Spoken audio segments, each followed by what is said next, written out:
I want to thank you all for being here and allowing me to be here and be a part of this. And thank you to my colleague and neighboring Representative Matt Caldwell for being here with us today. And best of luck to him on the campaign trail. But we share a portion of Lee County, which, as was noted, we are facing two fronts of water crisis: the blue-green algae from Lake O releases and the red tide crisis as well. Cape Coral, for those that don't know about Cape Coral, it is a peninsula that borders basically the Caloosahatchee River on one side and the Gulf on the other side. And then we have 400 miles of canals in between it. So water is basically our way of life there in Southwest Florida. If you move to Southwest Florida, if you move to Cape Coral, you're there to either find a home on the water and have a boat in your backyard. We have a tremendous amount of boats, and that is it. Regardless of party, you are there to enjoy water. It's a way of life, and it's directly linked to our economy and everything in between. Not only that, but we are one of the fastest growing cities, not only in Florida, but in the country, alongside of Kissimmee, Orlando area where we sit now. Those are two of the fastest growing metro areas in Florida and in the country, consistently in top 10 lists. So water and transportation are integral to my community as we continue to grow immensely. When I was elected, I think I represented a group of 156,000, whatever the districts lie. Now we're about 200,000. So in 6 short years, we've grown that much.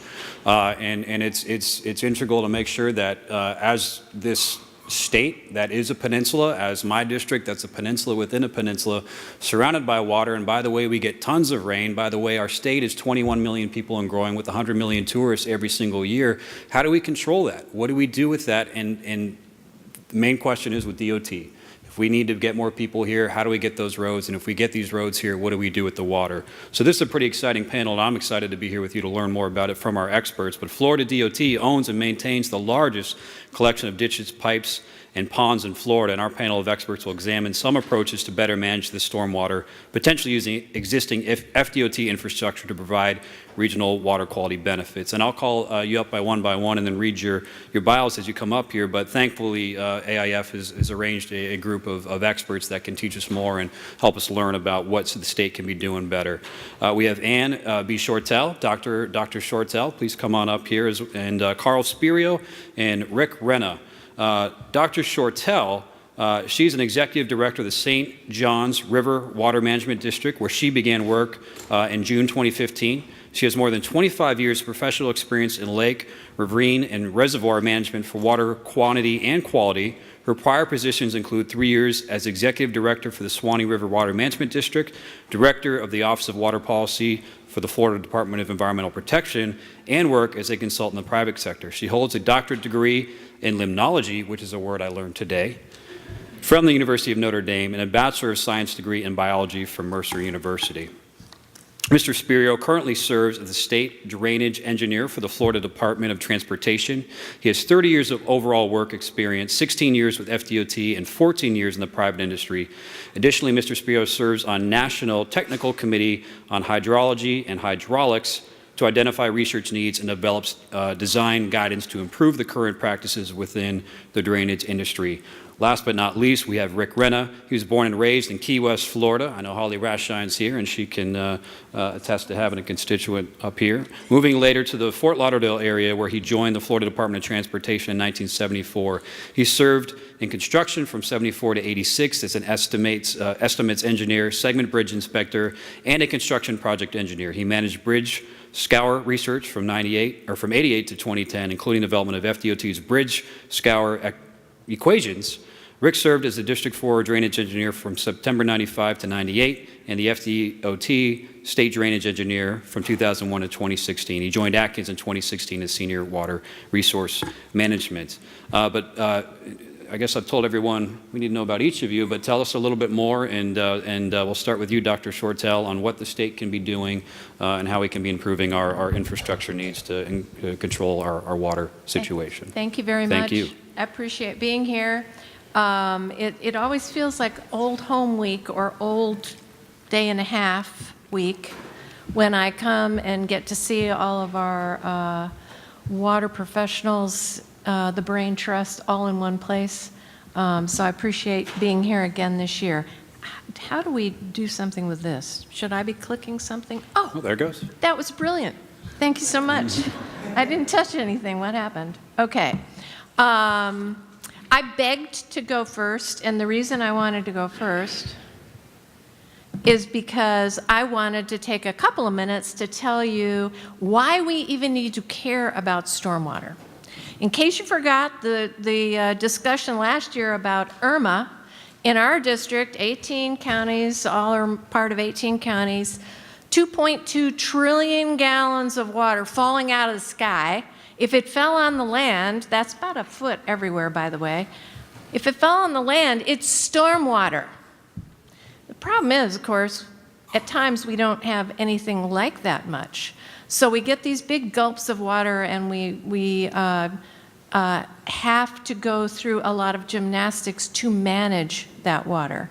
We need to store it, and it needs to be clean. By the way, I will admit that I didn't even realize for the first 2 weeks planning for this panel that this was water quality instead of water supply. So I kind of put those together because, you know, it's kind of 2 for 1, right, if you get both.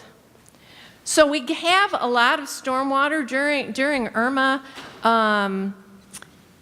That amount of water that was mostly stormwater would have taken care of the consumptive use needs in our district for a number of years.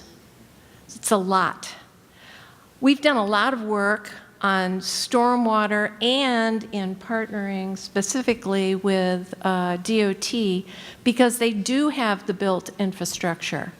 So if you're thinking about it, if you do a GIS exercise, the scientists in the room will recognize themselves in this. We have determined through data that was supplied by DOT that wet ponds alone, DOT's wet ponds alone, in our district, there's over 700 of them. That sounds like a lot, and volumetrically, they can store maybe, you know, taking a pretty good wag at it, maybe 700 million gallons of water. So a storm, they fill up right there it is. And it's cleaning the water, and it's moving down, and pretty soon it's somewhere else, out to tide. Pretty clean.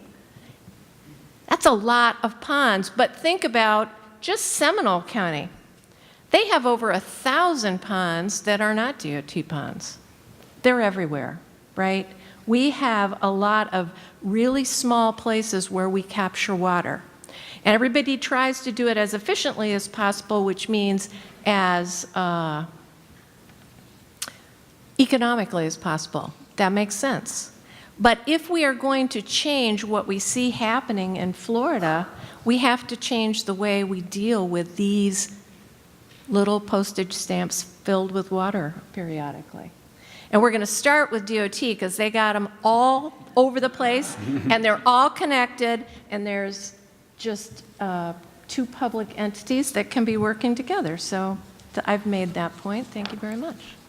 So now let's talk about some projects, and let's talk about how we get this done. One of the most popular things you can do in your community is think about a wetland recharge park, a regional stormwater park. We just put one in at Mico that is for the Indian River Lagoon. This one was done by Ocala. It recharges, it will recharge, it's being built now, it will recharge the upper Floridan aquifer and is about 30% of the recovery or the prevention strategy that's needed for Silver Springs for flow.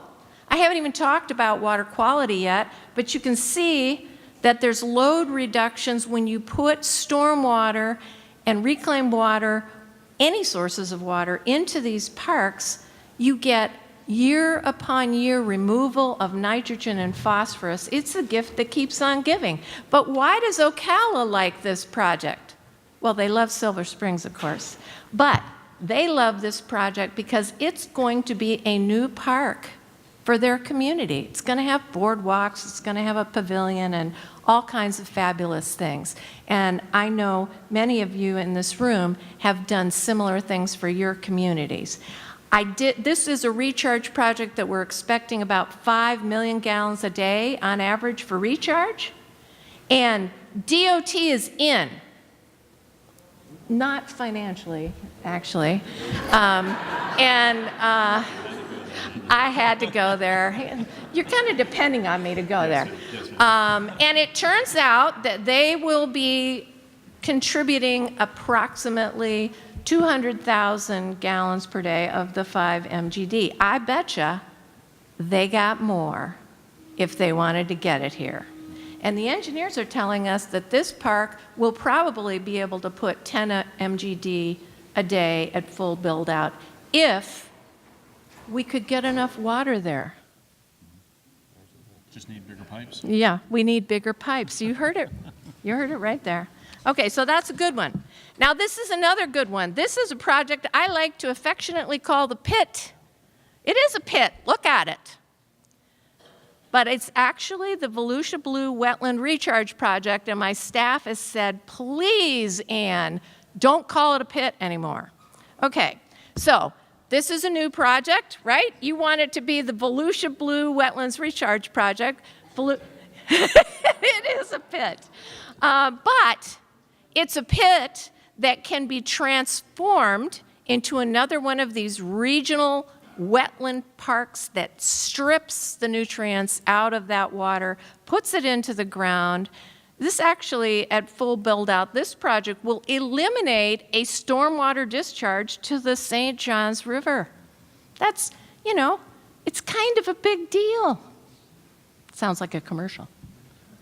You got money in this one? Not yet. Ooh. Did you hear that? That's a good sign.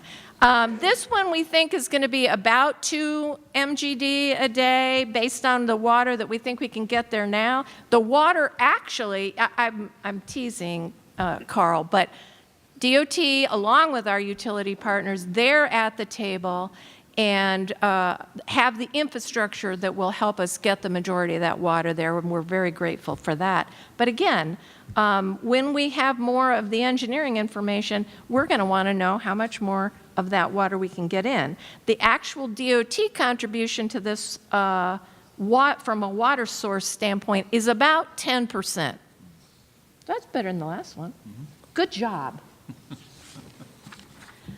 Okay, this is complicated, but it's one of my favorite. How many people know that this state is ditched and drained? Right? Okay, awesome. The St. Johns River suffers from that same malady. Fortunately, we're not usually in the news about it. I'm grateful for that. But this little map schematic shows several areas where there are cross-cut canals that are taking stormwater into canals from what is the historic St. Johns River basin, putting them through the divide into the Indian River Lagoon with no treatment. Okay, not a good thing. Now, if you look, I know this is a busy slide, but if you look at the restored flows, those are the numbers in millions of gallons a day that are going to the lagoon or did go to the lagoon that are untreated. The ones that are in the future, 114 million gallons a day untreated. This is unacceptable.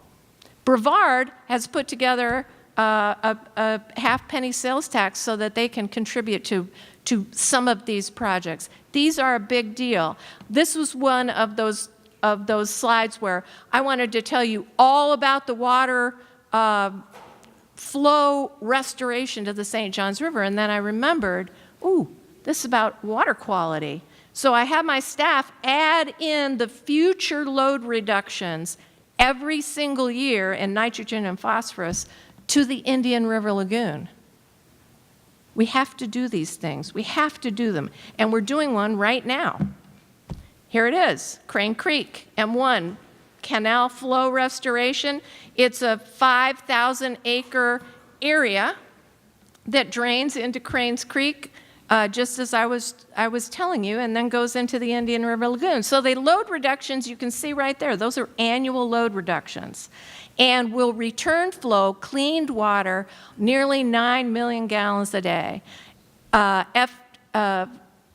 the Department of Environmental Protection, Florida Department of Environmental Protection, has just provided us with $2.4 million for this project. We've got obviously, 4 or 5 now and in the future coming into this project, and Brevard County is considering putting in $2 million from their work as well. I have FDOT at the table, and I have optimistically added their logo.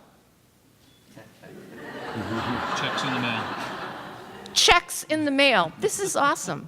And it's right along I-95, and there's a little area there that we'd really, really, really like to talk to them about putting the pump station on. You heard about this? Yes. Yes. Yes, I have. Awesome. Yep. Okay, now picture this. We have, remember I told you we've got these smallish ponds everywhere. And do we have impaired water bodies? Yes. And where are they? Everywhere. They're where all these ponds are, or nearby, or leading to it. We first were thinking about this really as a targeted for Springs as an aquifer recharge project, and forgive me, I forgot to change the title, but this concept could work for either recharge or surface water discharges for stormwater treatment. Basically, remember what I said about the economics. If you have to put in a pond, you're going to put in the best cheap pond you can, right? That's what you're going to do. But if you retrofit those ponds, you can strip the nitrogen and phosphorus out of that water much more effectively than we do now. Why would you do that? It's going to cost you money because you're in an impaired area and people need water quality credits. Guess who's got a lot of these, by the way? And what if you need water quality credits? Why wouldn't you pay into a fund that would help get that water stripped of those nutrients before it goes on to the next water body or into the aquifer? I think that's brilliant. Let's do this. We're willing to stand up a pilot project in St. John's. I don't want to leave here tomorrow without people saying, come to our area, let's try this, we're ready. So the pond owner or manager would not necessarily be the guys doing all that retrofit. It's going to be part of a regional solution, which you heard about partnerships earlier. That's definitely what we need to be doing. So there's a lot of things that we can do. It just takes will. It takes incentives so that people have a reason and want to work together and get these things done. And I think you'll be hearing more about that from my panel partners. All right, Mr. Spear, I think you get to respond. Is that how it works in a debate? You say your name and you get to rebut. Yes, of course. Wow. Somehow now I he think I'm going to stood get brought in the up. middle here Oh, when my the funding goodness. comes. Okay. Yeah, I feel like first and foremost, I've got to defend myself. Good gracious, I didn't realize it was the DOT roast. But you know what? I appreciate Ann doing for this for us because too many times we sacrifice good engineering just to meet a schedule. And it's unfortunate our performance measures are set up that way, the way they are. Could we do more? Absolutely. And that's the hope today is that, I can give you guys some more ideas in terms of how we can work with you or how you guys can work with us and we can do things far better and for a lot better for what we spend on resources. I think it's been hit around quite a bit already about the amount of money. Okay, there we go. Cool. All right, so here's today's focus. It's already been bantered around a lot about the amount of money that we've spent on acquiring right-of-way for ponds. And on top of that, are we getting the best return on our investment? I can't always tell you that. That's why we want to talk to you guys today and alert y'all to some things that we would like to be more engaged in. So I'm going to give you a real quick rundown on practices, some of our stakeholder engagement, and then kind of hit on one project in particular, State Road 82 and Lehigh Acres. First statement there at the top. That's part of the last part of our mission statement. And what I want you to pay attention to is, again, preserves the quality of the environment. I mean, that's, as we go out in the community, We've left too many landmarks out there that are really bad eyesores. They're inefficient, they don't do a lot. It got us a permit, got us a job built, but did we really accomplish what our intent was? So now we're trying to challenge designers to go with a whole new mentality. Can we do more? Can we do more for less? Can we do more for more? It doesn't matter. What do we need to do to leave a better and a lasting footprint within the environment? Current approach is more or less been predicated over a lot of time working with the water management districts in terms of us getting the permitting right. So because of it, we do something that meets presumptive criteria. As we sample our ponds, though, and we realize what's coming at them, especially with the nutrient criteria now, we know that they don't always do what we have intended them to do. And with impaired basins and then BMAP commitments and that, we realize that a treatment train or other practices need to be incorporated into the process. So again, easy to permit, easy to maintain, you know, a few other things that we have on here, gradient BMP for trash and sediment, but are we really accomplishing what we need with that facility? And that's the challenge that we're trying to pose to the designers nowadays. Take it up again, or take their game up a little bit more. David earlier gave you guys a number. I'm going to give you another number. Our transportation budget this past year was $10.7 billion. Okay, 10.7 billion. That's just for this year. Out of that, I'm going to guess somewhere between 700 million and $1 billion goes to the acquisition of right-of-way. And that right-of-way could be stormwater ponds, it could be new roadway right-of-way, whatever. So you look at that amount of money that we're spending a year. Again, 700 million to $1 billion a year we're buying in pond right-of-way that is only going to treat 40 acres, 50 acres of roadway project area. Could we in turn around and do something more regionally and spend that money a lot more effectively and efficiently and achieve a lot more within that watershed and address more issues? Essentially, can our pond serve more than one purpose? Or can we discharge water to another area that goes to a far greater use? That's the challenge that we're trying to really impose upon the designers again. It's a mind shift, it's change, it's going to take time. We're working on it. We're working on new guidance. Rick's going to come up in a little bit. He's going to tell you a little bit about some more legislation that we're proposing to try and help us out. Again, we're trying to get all the cards in order. Is it going to be easy? No. The good thing for hopefully our industry is I'm stubborn. I'm mule-like. You tell me no, game on. Because I'm either going to prove you no wrong, right, or I'm going to show you another way that we can do things, and that's the hope as we go forward. And again, here's the lasting footprint that we often leave in a community. Is this what we want? Aesthetically, it's not pleasing. Again, treatment-wise, it's probably not accomplishing all the goals that we want. And we could do much more within a larger facility for better uptake of nutrients. What does a typical roadway project look like? Well, here's an aerial view. Can I say there's a lot of thought process to it? I can't tell you that, but it accomplished what they needed to get the job built and permitted. I think we can use real estate a lot more efficiently if we really put our head to the to what we need to. One other cute thing we used to do, we'd go with dual systems. The reason for this is it would lessen the amount of pond area we'd need. So if we trap the water on the outside of the roadway and just let that be bypassed for all the offsite that comes into us, and then just set up a separate ditch for just the roadway runoff, it was effective, gets us permit, but again, is that how we want to manage the water in a more efficient way and for something better for the environment? Ideally, this would be an ideal strategy for us. Can we create a reservoir? Can we create something somewhere other than within our right-of-way out in the area that then somebody else can get the use of? Use it for whatever, whether utilities. I know we've talked a lot, you guys had a lot of discussion, a good one. There was a lot of good information transfer there. Storage. Storage is probably the biggest thing. Ann just mentioned storage as well. We have a lot of floodplain sites that we've built for that what-if scenario. Why can't we use those more in a day-to-day operation for storage of water, get more residence time in there, get more water quality, and hopefully aquifer recharge, as opposed to letting that land just sit out there and just get, infested with more growth in that. What opportunities are we missing? That's what I'm trying to encourage, is what can we do better? As we go forward, now we're trying to look at more watershed management. What are some of those things within a watershed that really need to be addressed? Water management districts normally identify a lot of good jobs. Are we coordinating with them enough? Probably not. Ann's a real proactive person, as you can see. She's definitely got her crosshairs on DOT for the right reasons, though. Again, because there's things that we can do better. And again, that's the challenge that we need to be faced with. And then it's easier to pitch to management. Again, like I said, think about the money that we're spending out there every year for right-of-way. How do we spend it more effectively?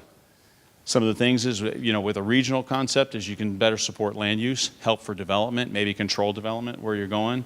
Water supply needs, I think that's been hit upon quite a bit today. So another area that we can really get into, and again, cost-effective use of our money.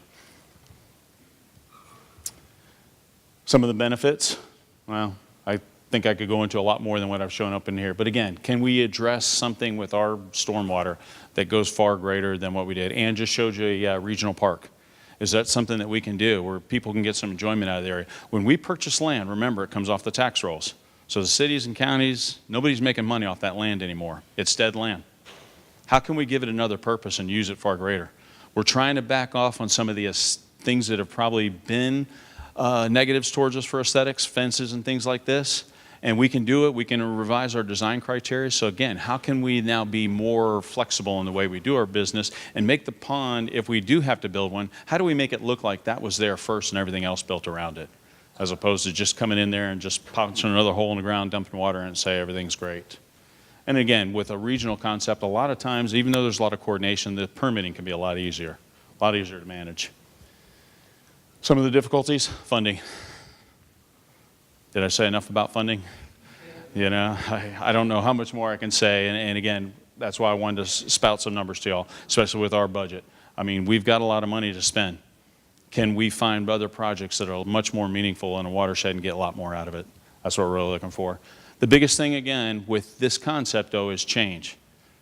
Changes, and everything I go to conferences on that, 7 years. It's going to take 7 years to make all this happen. There's going to be some turnover. The biggest thing is us staying persistent. Keep pitching the message, and we'll endure the test of time. And that's the biggest thing that I see. That's one of the biggest challenges on this. Now I wanted to talk a little bit about State Road 82 down in Lee County. So you'll be glad about this. We had a real problem here with this section of roadway with crashes. We were having some fatalities, and we were addressed to kind of come out and make some improvements to the road.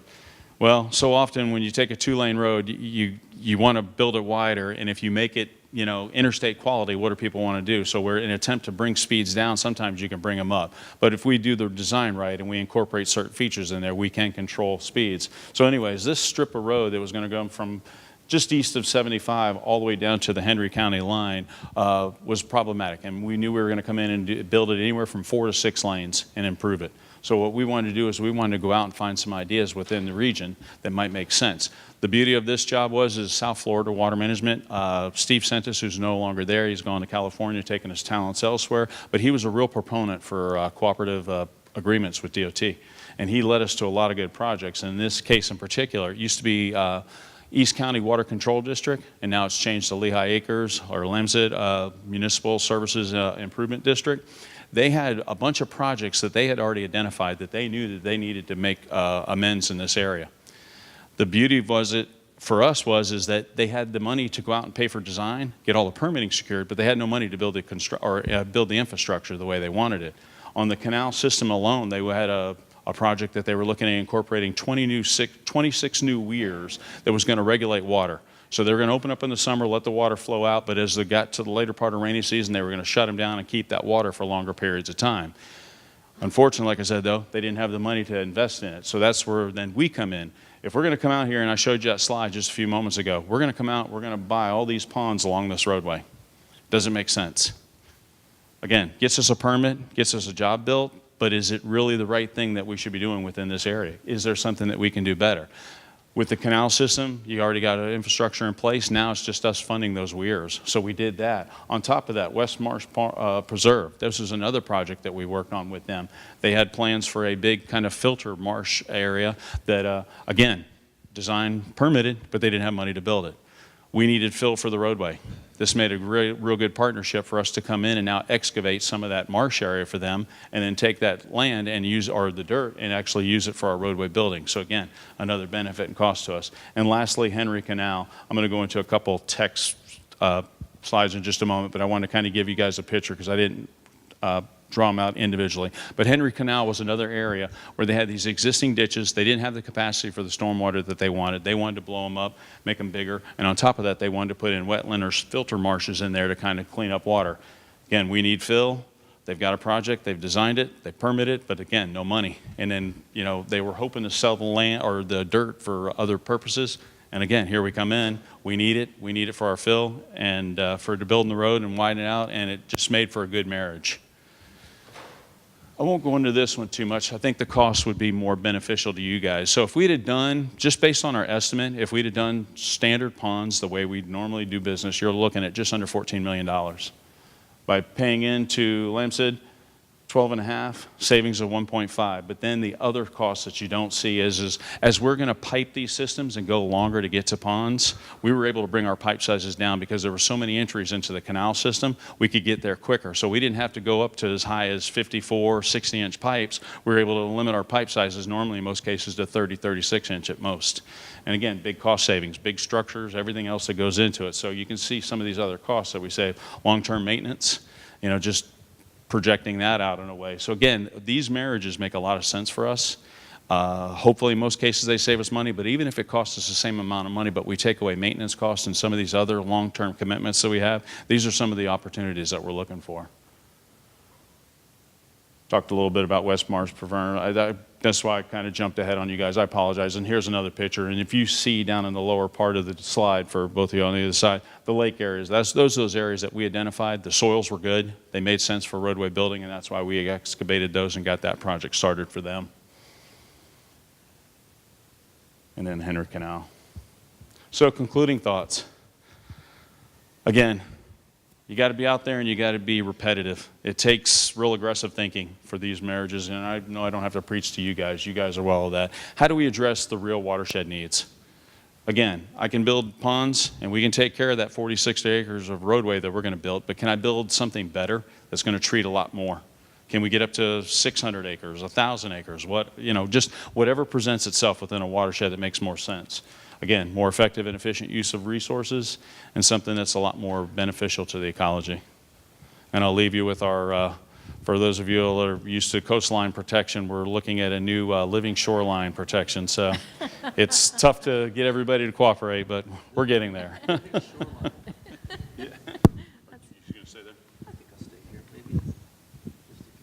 Thank you, everybody. All right, so the last...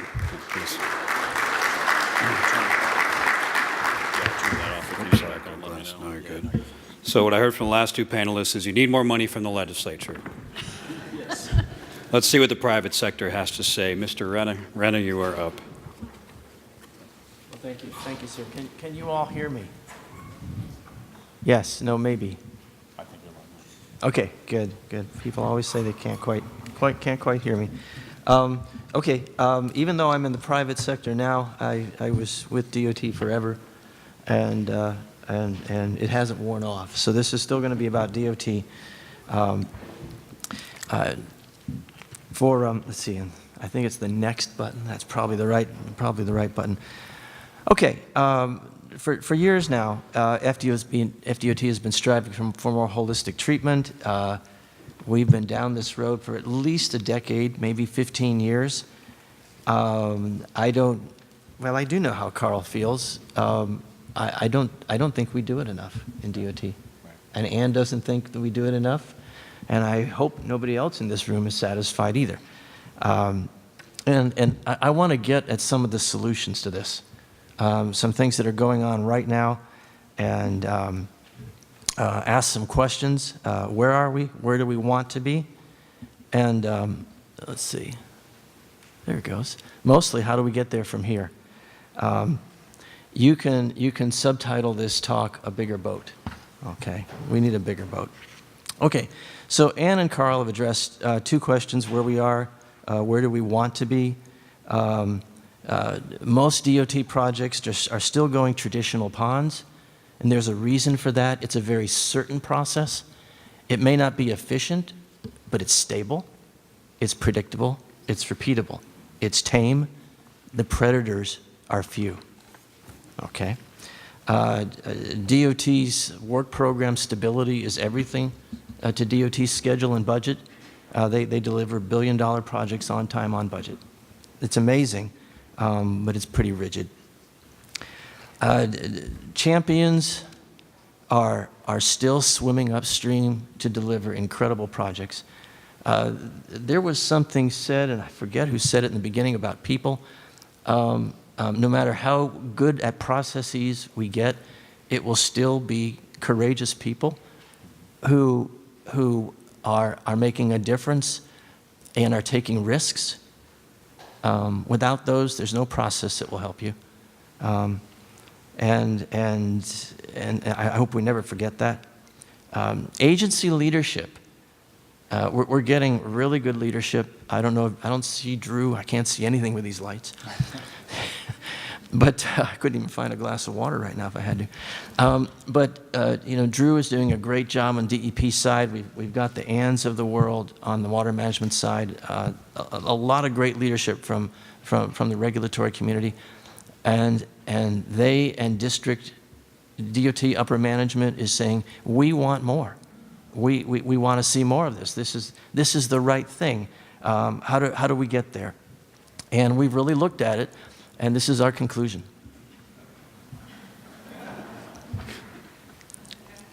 Okay. Smoke cigarettes? Smoke cigarettes? Maybe at the end of this. By the time this is over, I might.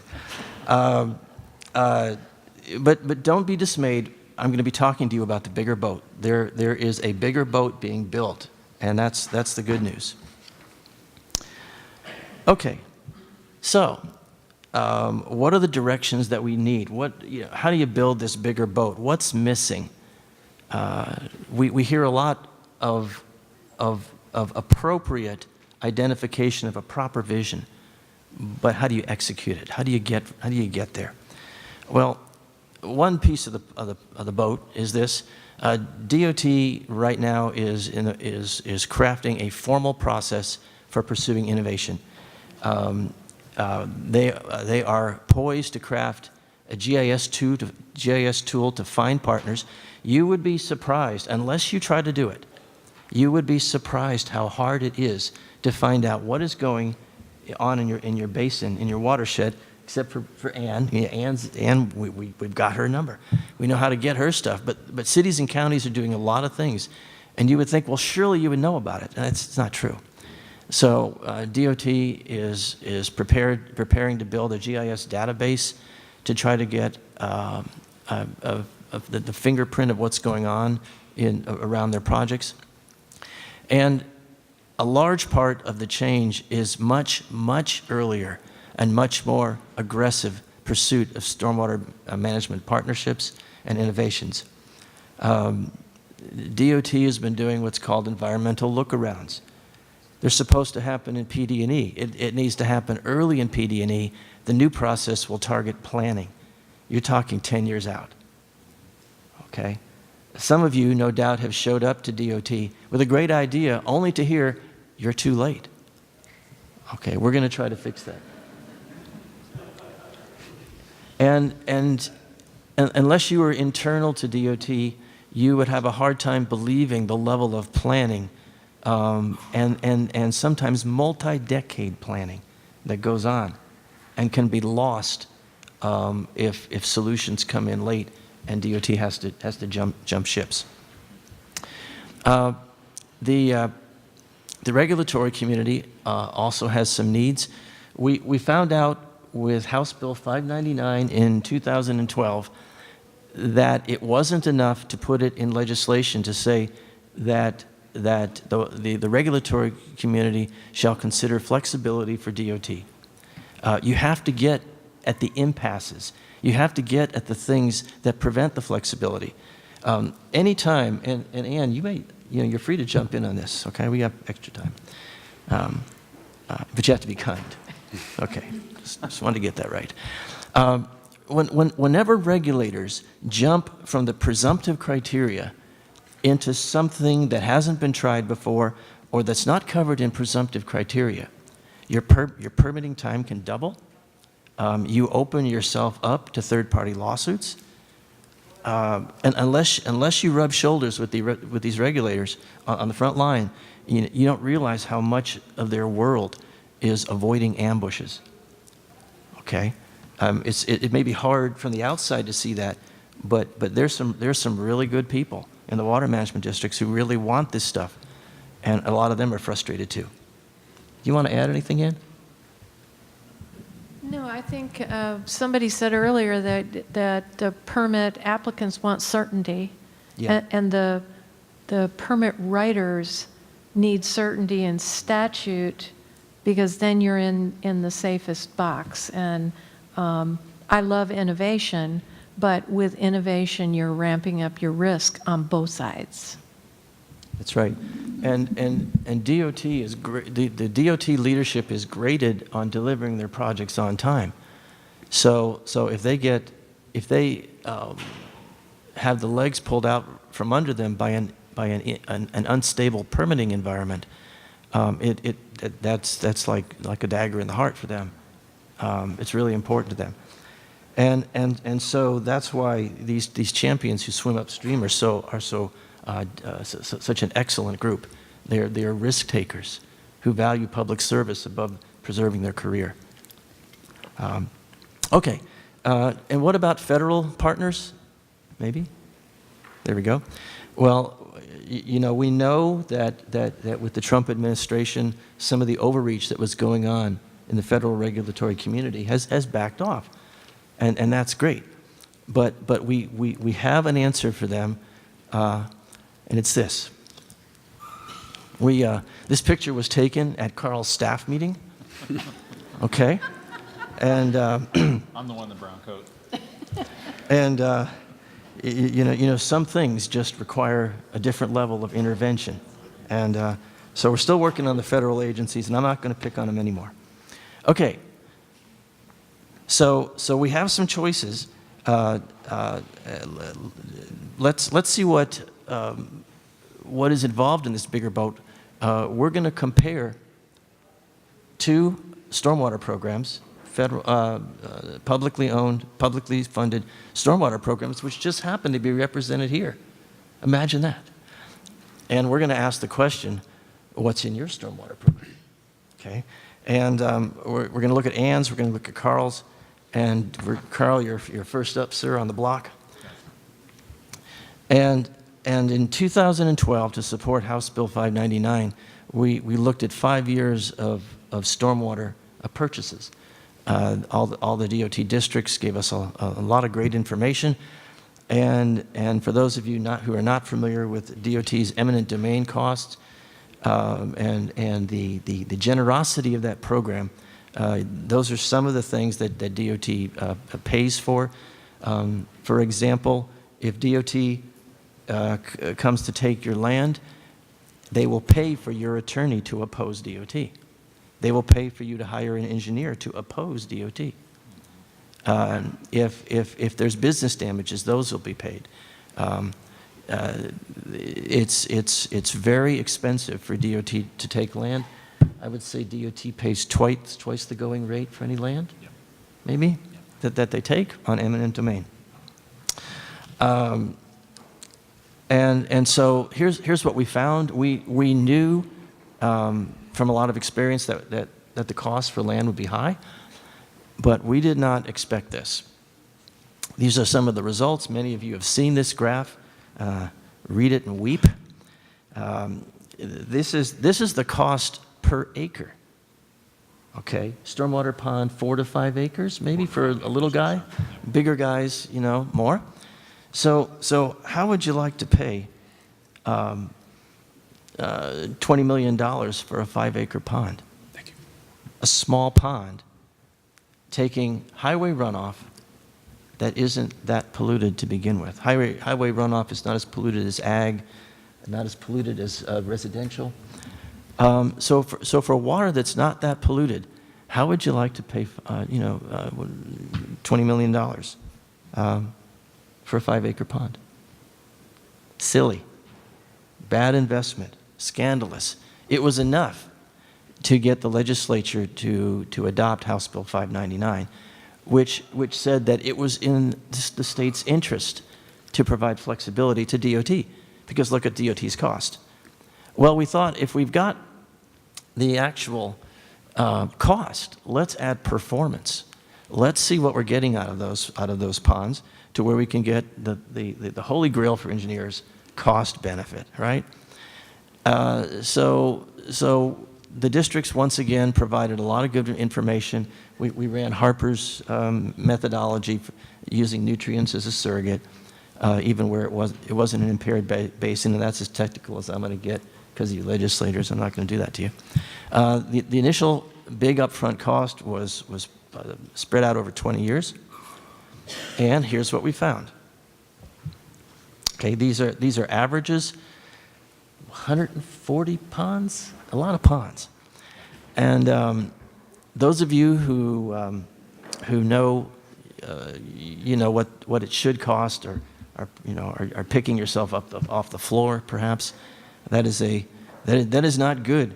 Carl, you failed. Yeah, that's a bad investment. Bad investment. Poor Carl. Okay, so what about Ann? Okay, this is a tale of two stormwater programs.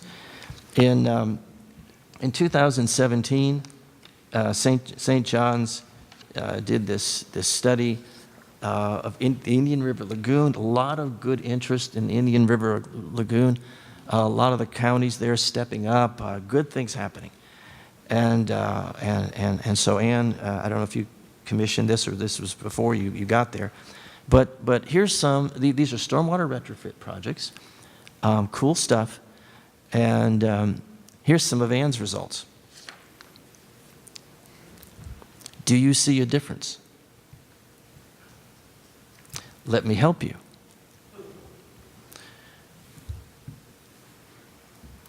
What do I win? Hopefully more DOT participation. Hopefully what you win is some of that DOT money flips over to the better side. A scandalous difference, but there's a reason for it, and we can get at it. Okay? DOT per pound of nitrogen removal spends about 13 times more than Ann, and for phosphorus about 7 times more. That begs to be fixed, does it not? I think so. Okay, so I think we need a bigger boat. At least DOT does. I think Ann's doing pretty well. And so what we're looking for is what does it take? What's causing this? What's out of sync here? Well, what do you need for a good stormwater program? First thing you need, funding, right? No money, no program. Second thing you need is the wisdom, the prudence to make a good selection of what to do. The first one is the cost. The second one is the benefit. Now, one that's not as directly obvious, you also need authority to execute your program. And if you align those three, good things can happen. Okay? Let's see if they're aligned. Again, this is a tale of two stormwater programs. What's in your stormwater program, Carl? We're about to find out, sir. We have the money, we have the wisdom, and we have the authority. Let's see how these programs do. Okay, DOT. Now, Carl thinks that's low. Carl, he's on record, and he's probably right. I was being conservative when I did this. About $100 million could be 3 times that. That might be ridiculously low. Now, what about Ann? Well, the WAG is this. We think, talking to Ann, rough figures, maybe $10 million per year. But Ann doesn't just spend money to do jobs.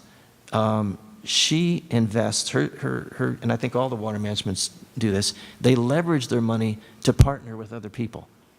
Okay, so where Ann may put in $2 billion, but she's going to get an $8 million project in her district because DEP puts in, if you can, get a hold of Carl, he's going to put some in. So that's actually very, very, very efficient spending. Okay, now what about the prudent selection? And this is not who's got the higher IQ between Ann and Carl. This is just great having these guys, doing this. This is just a rare, wonderful moment. Okay. Well, DOT is constrained typically to do its stormwater management immediately adjacent to the roadway.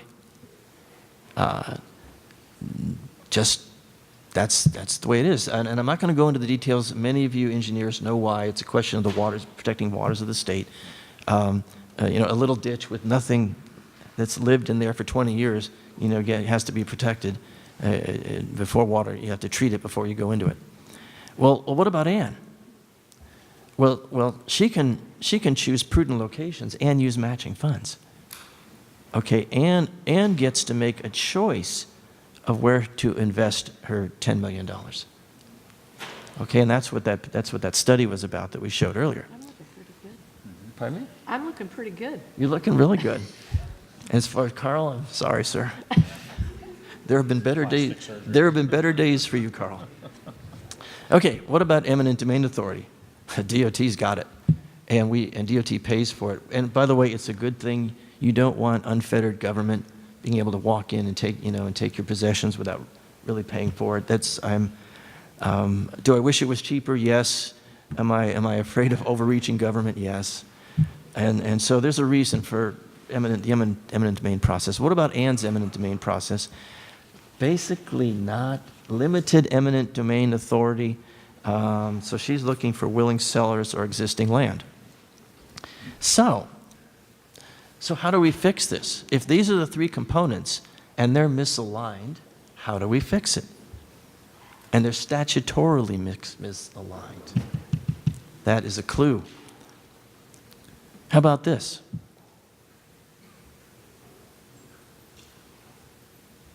What would happen if we turned DOT loose to be able to invest its environmental budget wisely rather than constrained? Right now, DOT is being treated like a developer.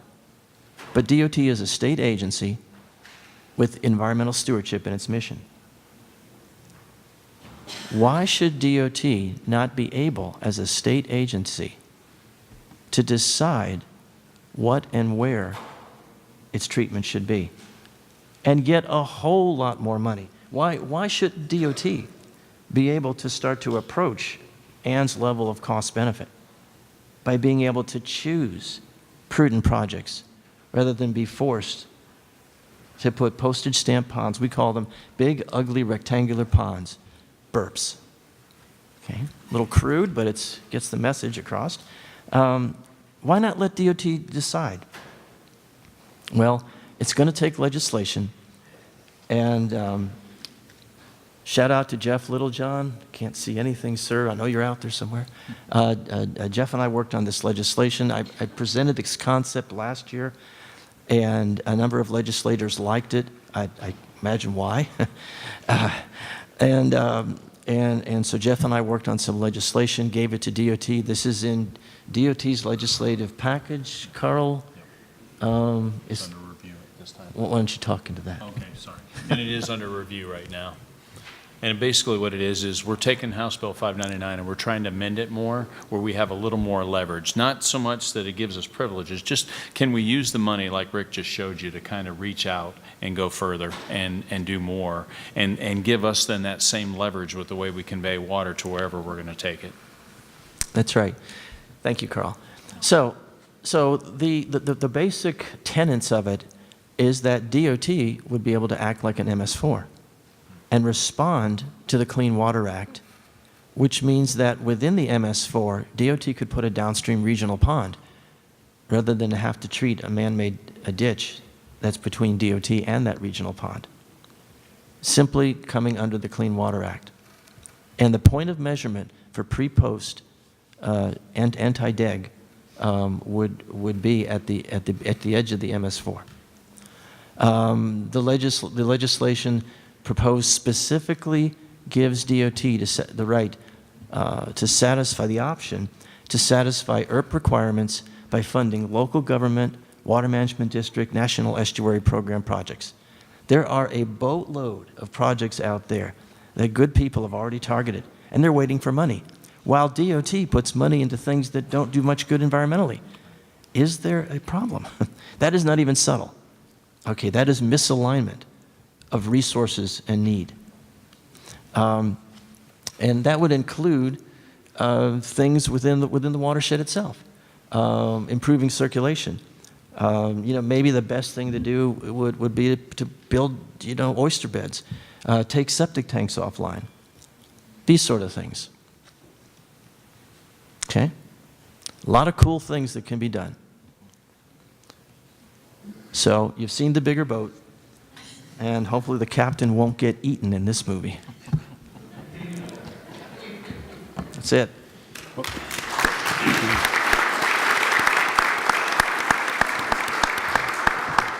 Thank you to our three panelists. I joked saying the legislature that you just need more money. You all had some great ideas on how to be more innovative and how to do more with less. And obviously, more money would always get us where we need to get. But I appreciate all you bringing innovative ideas to the table and trying to do it in a collaborative manner. And let's hope we can get something done this legislative session. But thank you all for being here, and thank you to the panelists for bringing this to us. Thank you. Thank you.